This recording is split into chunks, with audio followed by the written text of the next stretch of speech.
अस्सलाम वालेकुम नाज़रीन, अवां ॾिसी रहिया आहियो प्रोग्राम इसहाक कोलाची सां गॾु। नाज़रीन, पाकिस्तान इंटरनेशनल एयरलाइन खां पोइ जॾहिं उन्हनि जी खानगाह अगेन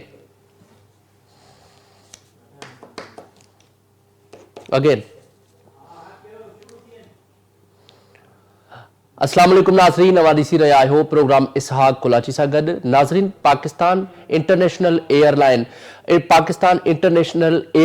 PIA जी जॾहिं निजकारी थी, जॾहिं ॿोली लॻी पहिरियां न्यूज़पेपर ज़रिए, पर उनखां पोइ प्रैक्टिकली तौर ते पाण ॾिठोसीं ॿ ॾींहं पहिरियां ख़ासि तौर ते जेके मिनिस्टर आहिनि उन सां गॾोगॾु जेके सलाहकार आहिनि प्राइवेटाइज़ेशन जा उहे, ऐं उन सां गॾोगॾु वज़ीर इत्तलात अताताड़ सां प्रेस कॉन्फ्रेंस कई, ब्रीफिंग ॾिनी अवाम खे त PIA जी जेका निजकारी थी आहे उहा बहितर थी आहे। PIA जी निजकारी जी कुझु डिटेल्स आहिनि उहे अव्हांखे ॿुधायां त 135 अरब में PIA जेको आहे सेल थियो आहे। 135 अरब मां 10 अरब जेके आहिनि उहे गवर्नमेंट खे मिलंदा। उन सां गॾोगॾु 125 जेको अरब आहिनि उहे एयरलाइन ते ख़र्च थींदा, PIA ते ख़र्च थींदा, उनजी इन्वेस्टमेंट ते ख़र्च थींदा। उनखां अलावा ॿिए तरफ़ जॾहिं इहा सॼी सूरत हाल साम्हूं आई त उनखां पोइ कुझु जेके मुआशी तजिया निगार आहिनि उन्हनि इहा राय ॾिनी त इहो हिकिड़ो सुठो साइन आहे, छाकाणि त केतिरे ई अरसे खां PIA खसारे में हुयो ऐं इहो डे बाय डे पाकिस्तान जी मईशत खे नुक़सानु थिए पियो ऐं पाकिस्तान जी मईशत जे लाइ PIA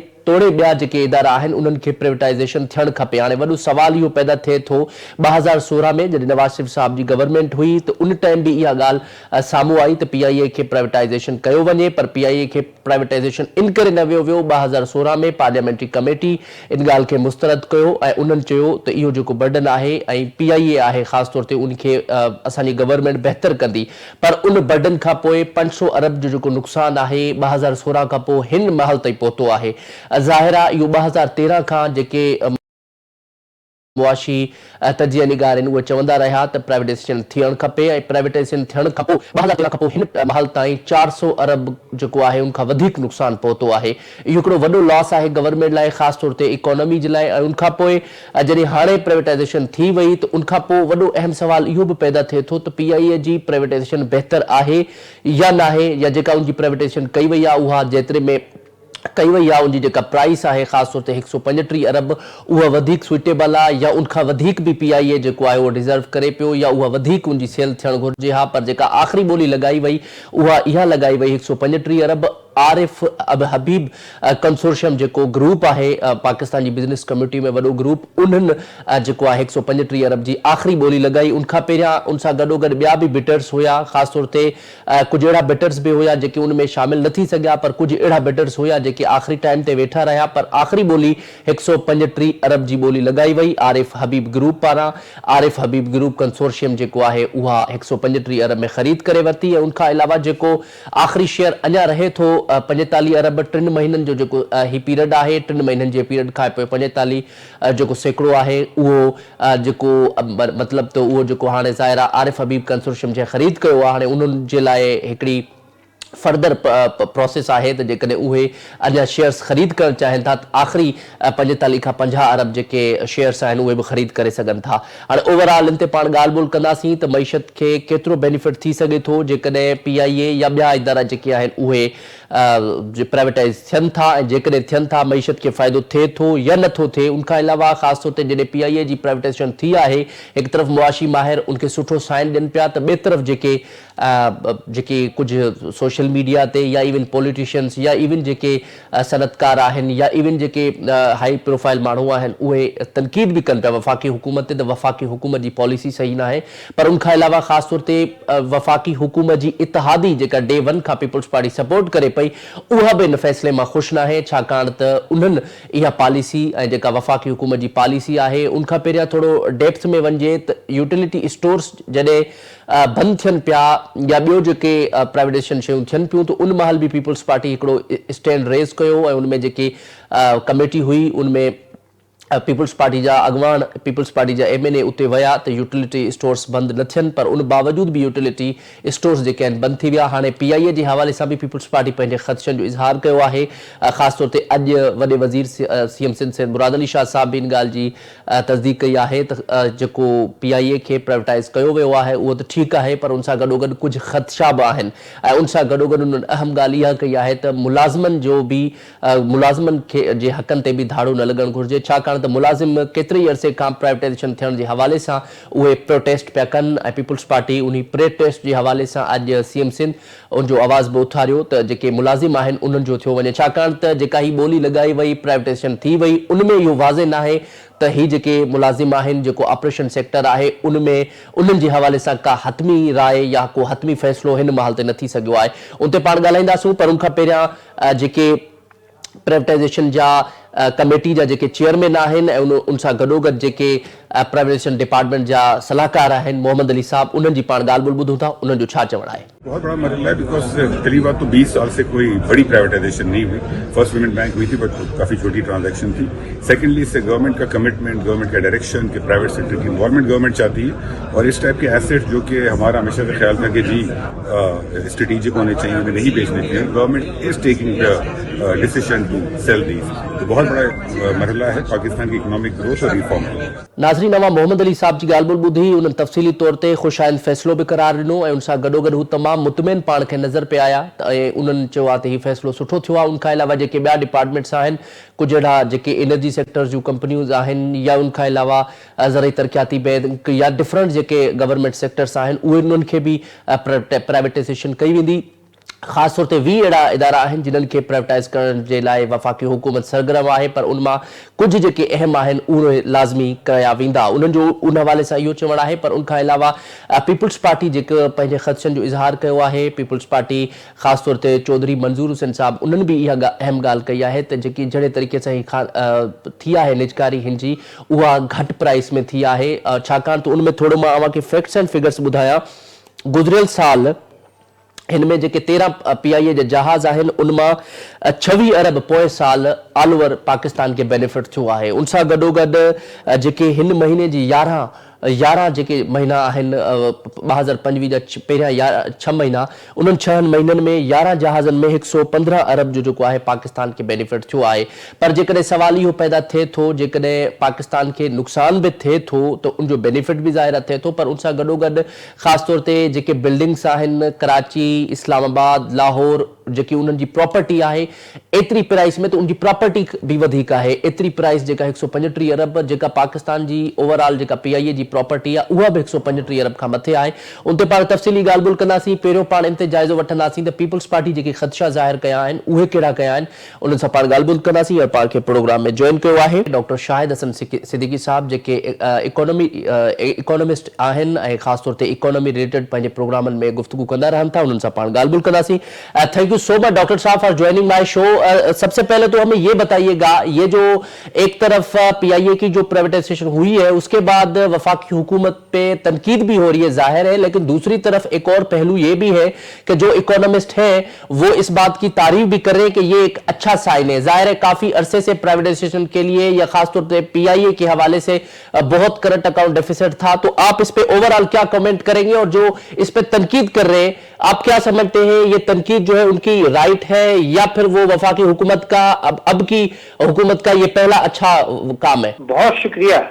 देखिए, मैं तो आपको आजाद शुमार और हकायक बता देता हूँ ताकि जो आपके लोग प्रोग्राम देख रहे हैं उनको सही सूरत हाल पता चल जाए और वो फिर खुद फैसला करें कि ये सही फैसला है या पाकिस्तान को नुकसान पहुंचाया गया है। आजाद शुमार तो झूठ नहीं बोला करते और हकायक भी झूठ नहीं बोलते। पहली बात, हुकूमत और प्राइवेटाइजेशन कमीशन का ये दावा है कि उन्होंने PIA के 75% 75% हिस्से जो है 135 अरब रुपए में फरोख्त किए हैं। मैं आपको रिकॉर्ड पर बता रहा हूं, जिम्मेदारी मेरी है कि ये 135 अरब की बात जो है गुमराह कुन है, गलत है, झूठ है। उसकी वजह ये है कि ये जो फरोख्त हुए हैं वो 10 अरब रुपए में हुए हैं। अब आवाम को समझाने के लिए मैं जरा बता दूं कि मिसाल के तौर पर एक आदमी एक इंडस्ट्री खरीदता है 1 करोड़ रुपए में और वो ये वायदा करता है कि जब ये इंडस्ट्री मुझे मिल जाएगी तो मैं इसमें 20 करोड़ रुपए अपने और लगाऊंगा जिससे मुझे फायदा होगा, तो ये 21 करोड़ हो जाएगा। तो कोई ये नहीं कह सकते ये 21 करोड़ में फरोख्त हुई है। ये फरोख्त हुई है 10 बिलियन रुपए में, और उन्होंने ये वायदा किया है, जरूरी नहीं कि पूरा हो, कि हम इसमें 125 अरब रुपए और लगाएंगे। अब वो अगर लगाएंगे तो उसका बेशतर फायदा तो उनको अपना होगा, उनकी मिल्कियत है, वो लगाएंगे, जहाज खरीदेंगे तो फायदा तो वो कमाएंगे। तो आप ये कह नहीं सकते कि ये जो है 135 अरब में बिका, ये झूठ जो है, इसको मैं चाहता हूं पहले तो हुकूमत ये तस्लीम कर ले कि ये उन्होंने गलत बयानी कर दी। प्राइवेटाइजेशन कमीशन ने भी और हुकूमत ने भी और अखबारात में भी पहले दिन यही बात शाये हो गई थी, ये मैंने वाज़ेह कर दिया। अच्छा, दूसरा ये भी बताइएगा, इसके अलावा डॉक्टर शाहिद साहब, आमतौर पे पीपुल्स पार्टी वैसे तो देखा जाए इत्तेहादी गवर्नमेंट है वफाकी हुकूमत की, लेकिन वो भी इस बात को गलत करार दे रहे, इसकी गलत पॉलिसी को करार दे रहे। दूसरी तरफ ये भी है कि अगर 2016 में प्राइवेटाइजेशन के लिए ये काम शुरू हुआ तो उस पर भी नून लीग ने जाहिर है अपना मौकफ लिया, स्टैंड लिया कि हम इसको बेहतर करेंगे। 2013 से ये मामला चल रहा है कि इसको बेहतर किया जा सकता है। तो आप क्या समझते हैं, क्या इसको अब भी टाइम चाहिए था कि अब भी बेहतरी आ सकती थी पीआई में बजाय प्राइवेटाइजेशन करने में? देखिए, ये बड़ा आम आपने सवाल किया है, इसको लोगों को समझना होगा। पहली बात यह कि जो पीआई है ये कौमी असासा है, नेशनल एसेट है, ये खाली वफाकी हुकूमत का नहीं है। तो इसका जो सही तरीका था वो ये था कि हमारी काउंसिल ऑफ कॉमन इंटरेस्ट है, जिसमें चारों सूबों के विज़राए आला बैठते हैं, आपको भी पता, मुझे भी पता है। वहां पर ये मामला जाना चाहिए था कि जी ये इसकी निष्कारी की जा रही है, इस तरह से ये बात हो रही है। तो और ये मिल्कियत तमाम पाकिस्तान की है, तमाम सूबों की है। वो फिर ये बैठ के बात करते कि हमें करना चाहिए नहीं करना चाहिए। मुझे पता है कि केपी इसके मुखालिफ है, पीपल्स पार्टी इसकी मुखालिफ है, तो दो बड़े सूबे तो ये हो गए ना, तो भाई आप वहां मामला लेके तो जाओ ना। आपने एक जगह डाल दिया, एक तो ये गलती कर दी है, बहुत बड़ी गलती है, ये कोई मामूली गलती नहीं है कि आप काउंसिल ऑफ कॉमन इंटरेस्ट सूबों को आप मजबूत करेंगे तो पाकिस्तान मजबूत होगा ना। एक तो ये गलती इन्होंने कर दी। मगर मैं आपको एक और दूसरी बात बताना चाहता हूँ, जिसको मैं, चूंकि मैं चाहता हूँ इस तरह सियासत ना हो, वो ये है कि आपको भी पता है, हम भी खुश हैं, आप भी खुश हैं कि हमने भारत को शिकस्त से फायद दी, मानते हैं आप। सऊदी अरब ने हमारे साथ दिफाई मुआहदा किया और कहा कि जी पाकिस्तान पे वो भरोसा करते हैं, पाकिस्तानी फौज पर करते हैं कि अमेरिका उनको डिफेंस नहीं करेगा, इसराइल के खिलाफ पाकिस्तान करेगा। अरब दुनिया में पाकिस्तान की जो साख जो है ना, पाकिस्तान की इज्जत बड़ी है इस वक्त। खुद सदर ट्रम्प ने ये कहा कि फील्ड मार्शल से मिलना मेरे लिए एजाज है, और कई दफे उनको वो तारीफ कर चुके हैं। तो जब सारी दुनिया में तारीफ चल रही थी तो ये तो हमारा SIST में ये बात होनी चाहिए थी और फील्ड मार्शल को सही दरखास्त करनी चाहिए थी कि जनाब आप सरमायाकारी की कोशिश कर रहे हैं, इससे अच्छा और कौन सा मौका होगा सरमायाकारी की कि आप हम बात करें कि हमें कुछ जहाज लीज पे कुछ 30-40 मिल जाए, कुछ और सरमायाकारी मिल जाए, ताकि हम PIO को चलाएं। और ये मेरे अपने हिसाब से जो मैंने इसकी पोटेंशियलिटी बताई देखी है, इसको कई सौ अरब रुपया मुनाफा कमाना कोई बड़ी बात नहीं है। तो ये मौका जो था, ऐसा कुदरत ने हमें दिया था, अल्लाह ताला की मदद से हमें फतेह हुई थी, तो हमें ये फायदा उठाने के बजाय आपने उसको भेज दिया, तो ये तो बड़ा ही गलत वक्त था। मगर जो आपने सवाल किया उसका जवाब बता दूं। मैंने ये कहा था नवाज शरीफ के दौर में पिछले में कि जनाब मैं आपको एक स्कीम बना के देता हूं जिससे ये PIA प्रॉफिट में आ जाएगा, मगर मैं इसमें किसी शामिल नहीं हुआ। कभी आप कहेंगे जी मैं ये कह रहा हूं कि मुझे भी आप रख लें, मैंने कहा मैं स्कीम बना के दूंगा फ्री में। तो PMLN के एक बड़े लीडर ने ये कहा कि आप क्या बनाएंगे, हमें भी पता है ये मुनाफे में आ जाएगा, हम भी ला सकते हैं, मगर हम ये रिकॉर्ड पर है, टीवी पर मेरे साथ उनका बात हुई, उन्होंने कहा जी हम इसलिए इसको मुनाफे में नहीं लाना चाह रहे कि हमारी हुकूमत जब बदलेगी, पीपल्स पार्टी आएगी तो वो फिर बर्बाद कर देगी। ये रिकॉर्ड पर है। अरे भाई, मुल्क आपका तो नहीं है ना, मुल्क तो सबका ही है, तो आप ये इस बुनियाद पर तो नहीं कर सकते, वो कह चुके हैं रिकॉर्ड पर। मैं अब भी कहता हूँ आज भी ये प्रॉफिट में आ सकता है, क्योंकि उसकी वजह आपको बता दूं, मैं कोई दावा क्यों कर रहा हूं। ये देखिए 25 करोड़ की आबादी का मुल्क है, दुनिया की 5वीं बड़ी आबादी है, 40 लाख पाकिस्तानी बैरून मुल्क में रहते हैं। हम लोग वो भी है, पाकिस्तानी भी उम्रा भी करते हैं, हज भी करते हैं, पाकिस्तान वो आते हैं, हम लोग बाहर जाते हैं, ट्रैवल होता है। तो ये जो इतनी जबरदस्त वो चीज है। और आपको आज मैं बता दूं, 2 बातें बता दूं जो बड़ी अहम है, समझनी चाहिए। दुनिया के 170 मुल्क 170 कंट्रीज में PIA को लैंडिंग राइट्स है कि वहां, और 97 मुल्कों के साथ इनके जो है मुआहदात है PIA के, पिछली हुकूमतों में हुआ है। आज मैं आपको कह रहा हूं कि एक नई एयरलाइन आप डालें पाकिस्तान में और कई सौ अरब रुपया उस एयरलाइन में लगा दें, कई सौ अरब रुपया, तो 50 साल में भी ये लैंडिंग राइट्स आपको 170 मुल्कों में नहीं मिलेंगे। तो पीआईए की जो कीमत है, ये आवाम को गुमराह कर रहे हैं, वो इसकी पेड अप कैपिटल और जहाजों को बताते हैं। मैं ये कहता हूं कि कई सौ अरब रुपया खर्च करके कोई भी एयरलाइन 50 वर्षों में भी 170 मुल्कों के लैंडिंग राइट्स और 97 मुल्कों में 97 कंट्रीज में मुआहदात नहीं कर सकती है। ये थी इसकी असल कीमत कई सौ अरब की। दूसरी एक और बात मैं आपको बता दूं, मैं अभी आपको पिछले हफ्ते की बात बता रहा हूं। देखिए, पीआईए वाहिद एयरलाइन है पाकिस्तान से जिसकी न्यूयॉर्क से डायरेक्ट फ्लाइट है, टोरंटो से डायरेक्ट फ्लाइट है, लंदन से डायरेक्ट फ्लाइट है। आज भी अभी निष्कारी से पहले का मैं बता रहा हूँ, पीआईए को न्यूयॉर्क में जो पाकिस्तानी आना चाह रहे हैं उनकी टिकट नहीं है, वो सीटें भरी हुई है। ये इसलिए कि वो बेचारे जब पाकिस्तान आते हैं बिजनेस के लिए, मिलने के लिए, तो उनको दो जगह रुकना पड़ता है, कनाडा से और जो है वो न्यूयॉर्क से। इवन लंदन से आते में आपको एक या दो दफा रुकना पड़ता है, दुबई में दूसरी जगह, तो कई घंटे उनके जाया होते हैं। एक एयरलाइन पाकिस्तान की ऐसी है और कोई है नहीं पाकिस्तान में जो न्यूयॉर्क से आपको डायरेक्ट लेके आए, टोरंटो से डायरेक्ट लेके आए, लंदन से डायरेक्ट लेके आए और शायद पेरिस से भी ले आए। तो ये सारी चीजें थी। तो इस वक्त तो करना ये था कि 10 अरब रुपए का इतनी कम रकम थी, तो इसलिए उन्होंने झूठ बोला। मैं लफ्ज झूठ बोल रहा हूँ, मेरी जिम्मेदारी है, नहीं तो आपके प्रोग्राम में आ जाए वज़ीर खजाना 135 अरब की फिगर जो है वो गुमराहकुन झूठ है, 10 अरब की है वो। तो फिर ये क्या जरूरत थी भाई इसकी? इस वक्त तो हमारे पास एक और बात बता दूं, आपके प्रोग्राम में मैंने कहा था कि शहबाज शरीफ साहब ने ये कहा था कि जी टैक्सों में 15,000 अरब रुपए हर साल कम वसूल कर रहा है एफडीआर। अरे भाई, तो वो वसूल करके अब जहाजों को रिपेयर कर दें, जो 34 जहाज है, 16 जहाज चल ही नहीं रहे हैं, तो वो क्यों नहीं कर लेते? फिर अब इसमें गौहर एजाज साहब भी आ गए, इसमें उन्होंने कर लिया। गौहर एजाज साहब ने ये कहा था कि जब वो वजीर थे उसके बाद कि जनाब आईपीपी में जो धोखेबाजी हुई है उसमें कई सौ अरब का नुकसान हुआ। तो मैं कहा मैं तो सियासत नहीं करता, मैंने तो हुकूमत से ही कहा था कि आप इन आईपीपीस का ऑडिट करा लें, फॉरेंसिक ऑडिट, और जैसे ही आप ऑडिट शुरू कराएंगे ये आपके हाथ जोड़ेंगे कि जनाब हमसे पैसे ले लें, मुआहदा कर लें कि जो हमारा नुकसान हम पूरा करते हैं, मगर ये ना कराएं।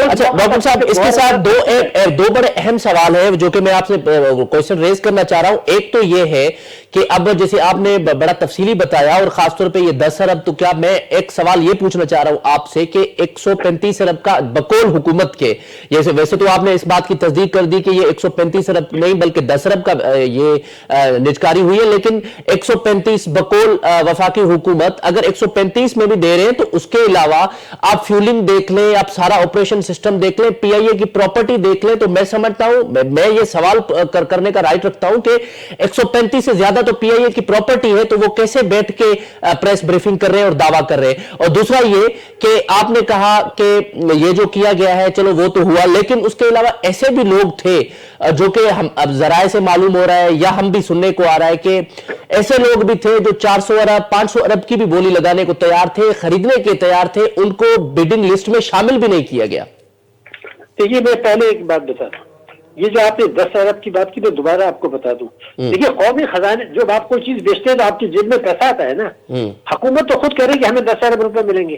तो अब ये कोई मतलब ये डिस्प्यूट की बात नहीं है। मैं जो बात कर रहा हूँ ये तो 100% सही है कि आपके खजाने में 10 रुपए है तो आपने 10 अरब में बेची, तो वो बात तो अब आप भूल जाए। और मेरी जिम्मेदारी है, आधे वजीर खजाना प्रोग्राम में बात कर ले, मैं उनके मुंह से कहलवाऊंगा कि आपको 10 अरब मिल रहे हैं। मैंने आपसे कहा ना कि जो वो सरमायाकारी अगर करेंगे तो वो तो अगर करेंगे तो उसका अब खरीद तो नहीं होती। मैं आपको बता दूं, मेरी बात हुई है बाहर, वो लोग मजाक उड़ा रहे हैं बैरूनी सरमायाकार कि यार ये पाकिस्तान क्या बात कर रहा है कि 135 अरब रुपए में, तो फिर 135 अरब में है तो फिर वो पैसे कहाँ गए? पैसे 10 अरब क्यों? तो दुनिया हंस रही है। जो चीज खरीदी जाती है, जो पैसे आपको मिलते हैं उसको कहते हैं, ये बात तो आप खत्म कर दें। मगर जो दूसरी बात है वो थोड़ा सा क्लैरिफाई, प्रॉपर्टीज को नहीं बेचा है इन्होंने, वो उन्होंने अलग कर दिया है, वो शामिल नहीं है।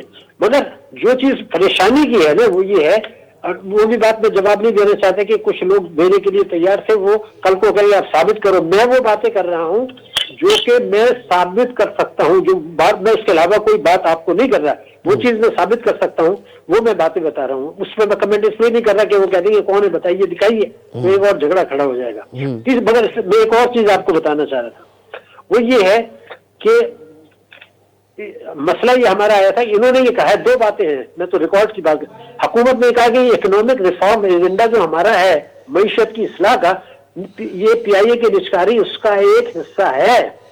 तो इस्लाह तो इसलिए की जाती है कि मईशत में तरक्की करे। मैं आपको रिकॉर्ड पर बता रहा हूँ, रिकॉर्ड के ऊपर, कि इन्होंने जो उड़ान पाकिस्तान प्रोग्राम अभी लाए थे कुछ अर्से पहले, उसमें यह कहा था कि 2029 तक हमारी मईशत की जो शरह नमू होगी वो 6% सालाना होगी। उड़ान पाकिस्तान, आपको पता कितना शोर हुआ था जी। अब ये इस्लाही एजेंडा आ गया जिससे कि ग्रोथ करनी थी। वजीर खजाना ने ये बयान दिया है, रिकॉर्ड पर है, हर जगह है, कि 2029 तक हमारा ग्रोथ रेट जो है वो 4% रहेगा। तो भाई तो उड़ान पाकिस्तान में तो 6% था, उस वक्त तो रिफॉर्म एजेंडा नहीं था। अब आपने रिफॉर्म एजेंडा लगाया, अब आप कहते हैं कि पीआईए के बेचने से बैरूनी सरमायाकारी आएगी, तो फिर ये 4% क्यों कर दिया आपने, जबकि भारत जो है वो 8% तक कर रहा है। ये आपको भी पता है, मुझे भी पता है, और हमें ये भी पता है कि अगर 5% से कम होती है तो पाकिस्तान में मुश्किलात पाकिस्तान की बढ़ती हैं, परेशानियां बढ़ती हैं। अब मैं ये पूछना चाहता हूं कि आपको 10 अरब रुपए मिल गए, सवाल ये पैदा होता है कि मेरे 26 मिलियन बच्चे जो स्कूल नहीं जा रहे वो कब जाएंगे स्कूल? वो तो 50 साल में भी नहीं जाएंगे। 12 करोड़ लोग जो गरीब हैं वो कब गुर्बत से निकलेंगे, मुझे आप बता दें। और जो इलाज मुआवजे के लिए लोगों के पास पैसे नहीं है, क्योंकि हुकूमत तालीम और सेहत का बजट कम कर रही है, सूबे भी कम कर रहे हैं, तो ये इनका क्या होगा? इसके ये बुनियादी सवाल है। तो कौन से इस्लाह की बात कर रहे हैं? मगर असल एक नुक्ता मैं आपको बता दूं, दुनिया भर में माना जाता है अवाम के लिए कि ह्यूमन डेवलपमेंट इंडेक्स, यानी किसी मुल्क में इंसानी अवाम है उनकी सूरत हाल क्या है। तो मैं आपको रिकॉर्ड में बता रहा हूँ कि 168 मुल्क हैं, 193 मुल्क हैं दुनिया के, उनमें से पाकिस्तान का नंबर है 168। यानी 25 मुल्क दुनिया के से हमसे खराब हैं, बाकी सब हमसे ठीक है। मगर वो 25 कौन से, ये मैं बता दूं। 24 है सब सहारन अफ्रीका के और एक अफगानिस्तान। अफ्रीका के इन गरीब मुल्कों को छोड़ दें और अफगानिस्तान, उसके अलावा पूरी दुनिया से हमारी हालत खराब है, चाहे श्रीलंका हो, चाहे युगांडा हो। अच्छा, इसी के साथ आखिर में ये भी बताइएगा डॉक्टर साहब, और कंक्लूडिंग रिमार्क्स भी दीजिएगा। अब तो चलो ये तो एक चले आपके बकौल या पीपल्स पार्टी और केपी हुकूमत, वो तो जाहिर है इस मामले पे पीआईए और खासतौर पे वफाकी हुकूमत की पॉलिसी से खुश नहीं है। लेकिन एक बड़ा अहम सवाल ये है, अब तो ये फाइनल हो चुका है या अब भी कोई कागजी कार्रवाई बाकी है, या अगर पीपल्स पार्टी केपी हुकूमत ये मामला नेशनल सीसीआई में लेके जाते हैं या प्रोटेस्ट करते हैं अगेंस्ट वफाकी हुकूमत, तो अब कोई चांस है? देखिए, अगर लीपापोती नहीं करनी तो अभी ये मंजूरी नहीं हुई है। ये हुकूमत ने वाजे कर दिया, आप देख लीजिए कि ये प्राइवेटाइजेशन कमीशन ने ये कहा है कि हमें हाईएस्ट बिड ये मिली है, उसके बाद वफाकी काबीना ने इसकी मंजूरी देनी है। वफाकी काबीना के पास ये इख्तियारात हासिल हैं कि वो इसको मुस्तरद कर दे। मेरी बात में मुस्तरद करने की वजह आपको मैं बता दूं जी। देखिए, आपके इल्म है कि एक जमाने में स्टील बिल की निष्कारी हो गई थी जी, हुकूमत पाकिस्तान ने मंजूरी दे दी थी, तो सुप्रीम कोर्ट ने उसको रिजेक्ट कर दिया। मगर उसको रिजेक्ट किया, ये रिकॉर्ड पे आपको बता रहा हूँ, तो वो जो उस रिपोर्ट में रिजेक्ट किया था उसमें आरिफ हबीब साहब के खिलाफ बड़े सख्त जुमले लिखे गए थे, वो रिकॉर्ड पर है। दूसरी बात यह है कि अब आपको इतना बड़ा इदारा आप चला रहे हैं, मैं हुकूमत को बताना चाहता हूं कि उनके इल्म में है वैसे कि आरिफ हबीब बैंक एक बनी थी, अगर आपको याद हो 2006 में आरिफ हबीब बैंक, वो तो बहुत छोटा इरादा होता है बैंक पीआईए के मुकाबले में, वो 2009 में नाकाम होकर बंद हो गई। ये रिकॉर्ड पे है कि हमें नहीं पता ही है। आरिफ हबीब बैंक का नाम ही था आरिफ हबीब बैंक, पाकिस्तान में खुली, बंद हो गई 3 साल में। सुप्रीम कोर्ट का मैंने आपको बता दिया। तीसरी बात मैं आपको बता दूं, वो ये है कि ये जो इदारे होते हैं ना, इसमें आपने ब्रोकर से स्टॉक एक्सचेंज के इसके अंदर और प्रॉपर्टी के माफिया के लोग हैं, माफिया सर गलत बोल दिया मैं, प्रॉपर्टी के लोग हैं और स्टॉक एक्सचेंज के हैं। आरिफ हबीब भी प्रॉपर्टी से ताल्लुक रखते हैं, डैडी भी रखते हैं जी। और जब ये खत्म हो गया, बिडिंग हो गई, तो उसके बाद हमें बताया गया, पहले छुपा लिया था कि जी इसमें फौजी फर्टिलाइजर भी आ रहा है, उनसे ये फायदा उठाएंगे कि हुकूमत के पास इन्फ्लुएंस लेके जाएंगे। तो अब मैं ये चाहता हूं कि ये पीपल्स पार्टी ये आवाम के लिए सिर्फ ये ना कहे कि हमें मंजूरी नहीं है, वो हुकूमत से ये कह दें कि जी आप चारों सूबों की मंजूरी लें, ये कौमी मामला है जी, और इससे ये बड़ा नुकसान हो जाएगा पाकिस्तान को, और अगर नहीं होते तो हुकूमत से अलग है। क्योंकि ठीक। कानून ये है कि काउंसिल ऑफ कॉमन इंटरेस्ट से जाके इजाजत तो ले ले कि भाई ये क्या हो गया है, जी। ये बताएं कि आरिफ हबीब बैंक जो बनी थी वो क्यों फेल हो गई। लेकिन एक और बात बता दूं, मेरे पास वो रिपोर्ट्स हैं, जी ये एक फॉरेंसिक ऑडिट कराया था हुकूमत पाकिस्तान ने जी, 2000 में और 2006 में दो बड़े इकोनॉमिक क्राइसिस आए थे स्टॉक एक्सचेंज में, उसमें इन्हीं लोगों का नाम दिया हुआ है रिपोर्ट। अब मैंने तो आज नहीं बनाई ना, हुकूमत को भी ये बात पता है। ठीक तो है। कहीं ऐसा ना हो कि ये निष्कारी खुदा न खास्ता जो है, इसलिए कि अभी इसमें बड़े चैलेंजेस आएंगे। अभी तो कोशिश ले लिया, फायदा उठा लिया, ये वायदे तो केएससी ने भी किए थे कि हम सरमायाकारी करेंगे, जी। पीटीसीएल ने भी कहा था कि हम आपको पैसा देंगे, उन्होंने आज तक $800 मिलियन नहीं दिए। मुशर्रफ तो ये करके चला गया, लेकिन ये पूछा जाए कि जो आपने निष्कारी की थी पीटीसीएल की, तो क्या आपको पूरे पैसे मिल रहे हैं? ठीक है, ठीक है शाहिद हसन साहब, बहुत शुक्रिया आपका। प्रोग्राम में मजीद इसको गुफ्तगू को जारी रखते हैं, लेकिन प्रोग्राम का टाइम जो है वो एंड हो रहा है, तो इसी वजह से ब्रेक का वक्त है, तो अभी मैं ब्रेक लेने जा रहा हूं। तो आपका बहुत शुक्रिया डॉक्टर साहब, आपने बड़ा अहम अपना ओपिनियन दिया और बड़ी अहम बातें की और बड़े अहम इंकशाफात भी किए। बहुत बहुत शुक्रिया आपका। नाजरीन, डॉक्टर शाहिद हसन सिद्दीकी साहब जी गालबुल बुधी तफसीली तौर ते उन्हनि अहम इंकशाफ कया, गॾोगॾु उन्हनि अहम ॻाल्हियूं बि कयूं। हिते वठंदो शॉर्ट ब्रेक, हिते पाण कोशिश कंदासीं पीपल्स पार्टी जे अॻवान सां पाण ॻाल्हायूं ऐं इन मामले ते पीपल्स पार्टी जो मौक़ो वठूं, ऐं ख़ासि तौर ते जीअं डॉक्टर शाहिद हसन साहब इन ॻाल्हि जी तस्दीक कई त पीपल्स पार्टी ऐं केपी हुकूमत हिन वफ़ाक़ी हुकूमत जी पॉलिसी ऐं हिन फ़ैसिले मां मुतमइन न आहिनि ऐं ख़ुशि न आहिनि। उन ते पाण ॻाल्हि ॿोल कंदासीं। हिते वठंदो शॉर्ट ब्रेक, स्टे विथ अस।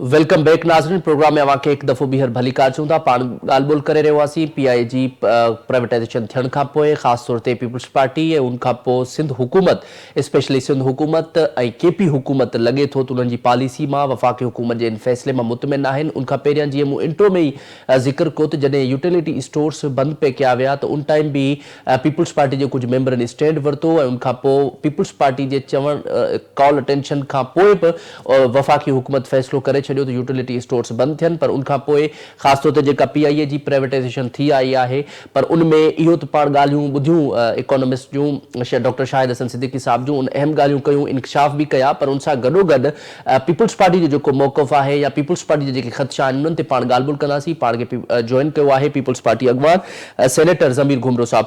ज़मीर घुमरो साहब, thank you so much for joining my show. Zameer साहब, पहिरियों त असांखे इहो ॿुधायो, पीपल्स पार्टी डे वन खां वफ़ाक़ी हुकूमत जी सपोर्टिंग हैंड रही आहे, ख़ासि तौर ते हर मामले ते पीपल्स पार्टी उन्हनि खे सपोर्ट करे पई, पर उन सां गॾोगॾु कुझु ख़दशा बि ज़ाहिर थींदा रहिया आहिनि पीपल्स पार्टी जा। उन हवाले सां हाणे हीउ जेको रिसेंट इशू थियो आहे पीआईए जी प्राइवेटाइज़ेशन, हिकु तरफ़ वफ़ाक़ी हुकूमत तमामु घणो मुतमिन आहे, ॿिए तरफ़ कुझु अॻूणा जेके नाले खाते जा वज़ीर आहिनि उहे बि तमामु ख़ुशि आहिनि त सुठो फ़ैसिलो थियो आहे, पहिरियां थियण खपे। हिन में पीपल्स पार्टी जा कहिड़ा ख़दशा आहिनि? ॾिसो, असां हर इशू ते गवर्नमेंट खे सपोर्ट न कंदा आहियूं। असां ज़रूरु आहे गवर्नमेंट जे कोलिशन पार्टनर आहियूं, पर हर इशू ते असां न कई आहे। जीअं कैनालनि जो इशू आहे या पंहिंजो 27th अमेंडमेंट में एनएससी जो इशू हो या 18th अमेंडमेंट जो इशू हो, ज़रूरी न आहे त असीं गवर्नमेंट खे हर इशू ते सपोर्ट कयूं। ज़ाहिर आहे मुल्क जो या आवाम जो मफ़ाद ॾिसणो आहे ऐं पाकिस्तान पीपल्स पार्टी मुल्क ऐं आवाम जे मफ़ाद ख़ातिर ई फ़ैसिलो कंदी आहे।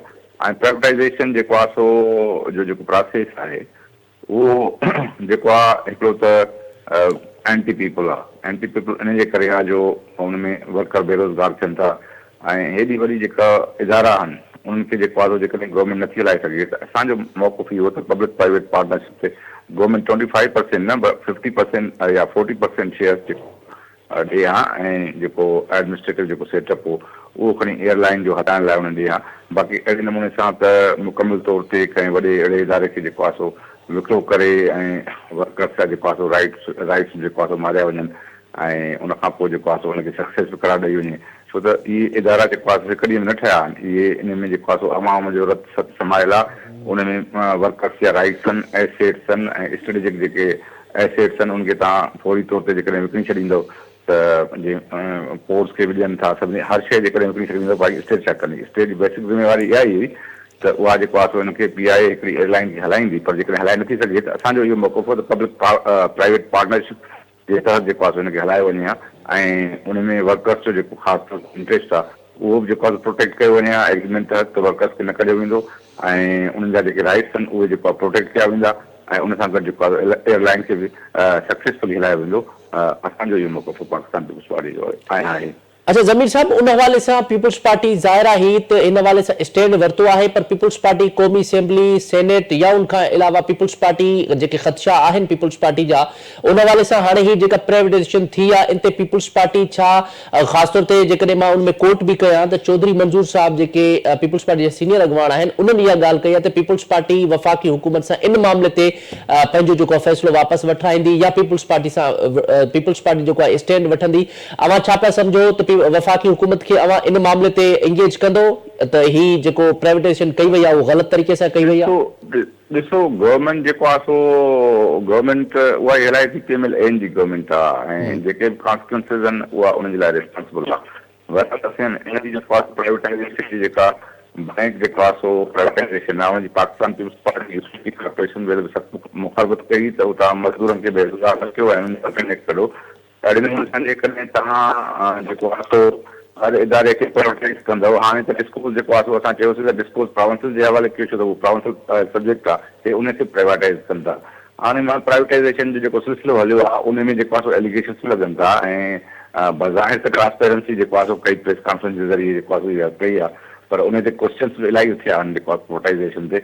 मुंहिंजे ख्याल में त गवर्नमेंट खे पब्लिक प्राइवेट पार्टनरशिप तरफ़ वञणु घुरिजे ऐं जेके बि इदारा आहिनि उहे अहिड़े नमूने सां हलाइणु घुरिजनि त जीअं मज़दूरनि जो ऐं वर्कर्स जो जेको इंट्रस्ट आहे या मुल्क जो इंट्रस्ट आहे उहो सर्व थिए ऐं इन में ज़ाहिर आहे त फेडरेटिव यूनिट्स जो बि इंट्रस्ट आहे, सूबनि जो इंट्रस्ट आहे ऐं तव्हां जीअं चयो सिंध गवर्नमेंट ऐं KP गवर्नमेंट खे बि रिजर्वेशन्स आहिनि त ज़ाहिर आहे फेडरेशन में जेको आहे सभु सूबा स्टेक होल्डर हूंदा आहिनि डिसीजन मेकिंग में। त मुंहिंजे ख्याल में इहो जेको फ़ैसिलो आहे उहो मुंहिंजे ख्याल में को एॾो अचीवमेंट कोन्हे गवर्नमेंट जी पर इहो वर्कर्स खे जेको आहे अफेक्ट कंदो ऐं मुल्क खे अफेक्ट कंदो। अच्छा ज़मीर साहब, इनमें अगर अवां ज़ाहिर स्टैंड वठो पिया ऐं अवां मौक़फ़ भी वाज़े करे छॾियो असांजे प्रोग्राम जे तसलसल सां या जेके पीपल्स पार्टी जा अॻवान आहिनि उहे मौक़फ़ ॾियनि पिया पर वफ़ाक़ी हुकूमत ज़ाहिर आहे इन हवाले सां अवां जी का ॻाल्हि ॿोल्हि थी हूंदी, अवां पंहिंजी नाराज़गी जो ख़दशे जो इज़हार बि कयो हूंदो जेकॾहिं छाकाणि त हाणे अवां खां पहिरियां प्रोग्राम में असां सां डॉक्टर शाहिद हसन सिद्दीकी साहब जेके मुआशी माहिर आहिनि उहे मौजूदु हुआ उन्हनि इहा अहम ॻाल्हि कई त अञा ताईं कागज़ी कार्रवाई बाक़ी आहे उहा न थी आहे जेका इन जी मुकमल कागज़ी कार्रवाई या जंहिंखे पाण मंज़ूरी चऊं उहा अञा थियणु बाक़ी आहे। जेकॾहिं पीपल्स पार्टी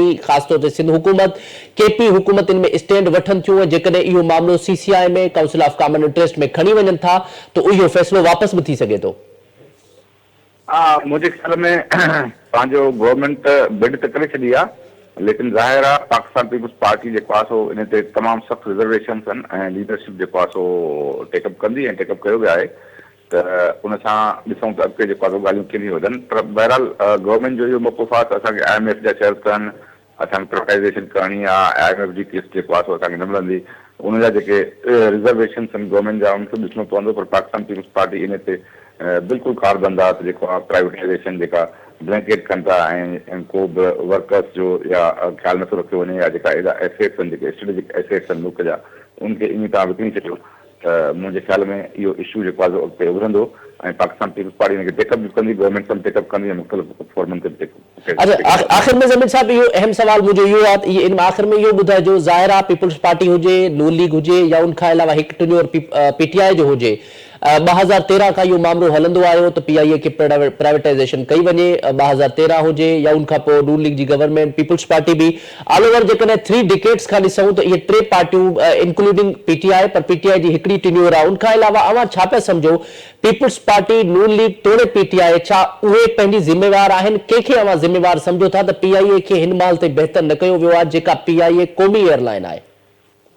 ॾिसो असांजे दौर में असांजी गवर्नमेंट जेका फेडरल हुई उहा 2008 खां 13 ताईं हुई उन में PI खे असां जेको रिफॉर्म कयोसीं ऐं उन में असीं ख़ासि तौर ते जेके वर्कर्स हुआ उहे ख़ुशि हुया ऐं असां उनखे अॻिते वठी वञणु था चाहियूं त उनखे कॉम्पिटेटिव बणाइजे या उनखे कहिड़े तरीक़े सां जेको आहे डिबेट में आणिजे या त जीअं जेको आहे हुनजो भलो थी सघे पर 1913 खां पोइ जेको आहे तव्हां ॾिसो पाकिस्तान पीपुल्स पार्टी जी गवर्नमेंट न रही ऐं उनखां पोइ जेके डिसीजन्स वरिता विया आहिनि प्राइवेटाइजेशन जे हवाले सां उहे ॾाढा जेको आहे सो कंट्रोवर्शियल आहिनि तमामु जेके बि डिसीजन्स वरिता आहिनि फर्स्ट वुमन बैंक वारो डिसीजन बि तमामु कंट्रोवर्शियल आहे उहा फर्स्ट वुमन बैंक चई बेनज़ीर भुट्टो एस्टेब्लिश कई ख़ासि तौर ते वुमेन्स लाइ उनखे गवर्नमेंट हलाए सघी आहे त गवर्नमेंट जेको आहे सो एतिरो त डिस्कशन में ऐं डिबेट में उहो एतिरो नथो अचे इशू जंहिंखे डिबेट ऐं डिस्कशन सां आणे उनखे कयो वञे ऐं ट्रांसपेरेंसी जे हवाले सां बि जेको आहे सो हिन बिल ते ॾाढा क्वेश्चन्स उथिया आहिनि।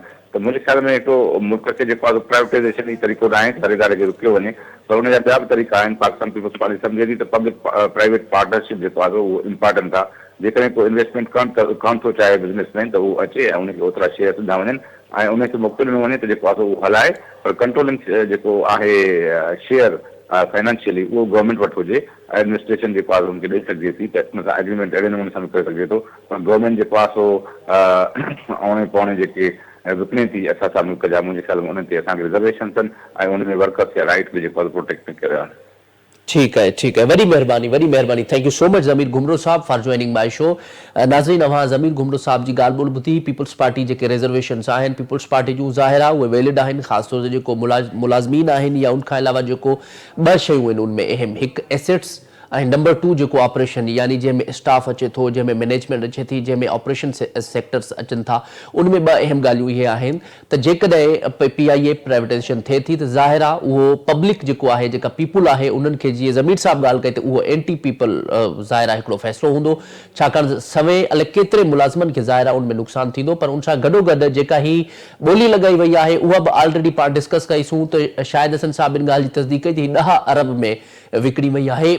जेका 135 अरब वारी ॻाल्हि आहे उनमें वफ़ाक़ी हुकूमत पंहिंजी पॉलिसी वाज़े करे, छाकाणि त 10 अरब में जेका ही विकिणी वई, पर उनखां अलावा 125 अरब उनमें इन्वेस्ट थींदा, त ज़ाहिर आहे इहे सॼा पहलू आहिनि, इहे सॼा मामलात आहिनि। पर उनमें पीपल्स पार्टी जूं जेके रिजर्वेशन्स आहिनि या ख़ासि तौर ते जेका KP हुकूमत आहे यानी PTI, उन्हनि जूं बि ज़ाहिर आहे रिजर्वेशन्स हूंदियूं।